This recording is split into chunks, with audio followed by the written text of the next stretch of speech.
I'm Ben Mankiewicz. Welcome to TCM, where tonight's lineup is focused squarely on heavenly angels meddling in our love lives. We just had Alexander Hall directing Lucille Ball, Desi Arnaz, and James Mason in Forever Darling from 1956. That turned out to be the final movie of Hall's career. Up next, the film that earned Hall his only Academy Award nomination for Best Director. From Columbia Pictures in 1941, a clever, well-executed comedy that earned 7 Oscar nominations, including Best Picture. Here Comes Mr. Jordan. Based on an unproduced play by Harry Siegel called Heaven Can Wait, which has become a confusing detail that I'll explain in a moment. Here Comes Mr. Jordan stars Robert Montgomery as Joe Pendleton, a prize fighter, an amateur pilot, and an even more amateur saxophone player. Joe arrives in heaven after his plane goes into a tailspin. Notice I didn't say after his plane crashes.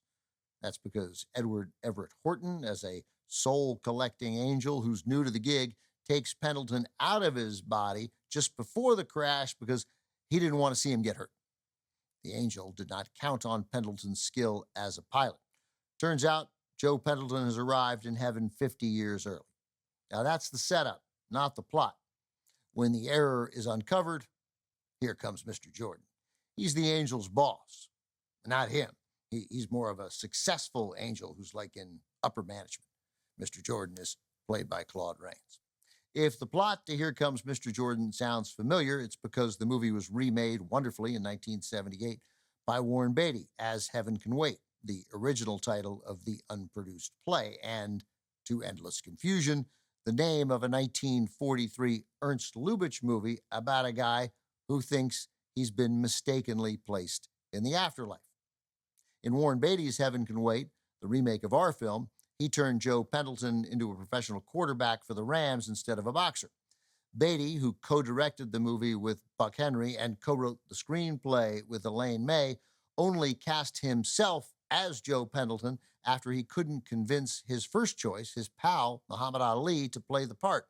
If Ali had made the film, Pendleton would have remained a boxer.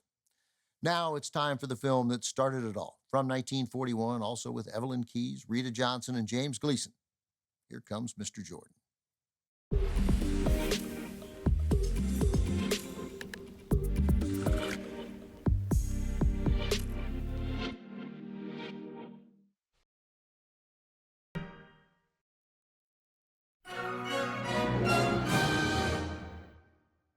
Here Comes Mr. Jordan was adapted from Harry Siegel's unproduced play called Heaven Can Wait.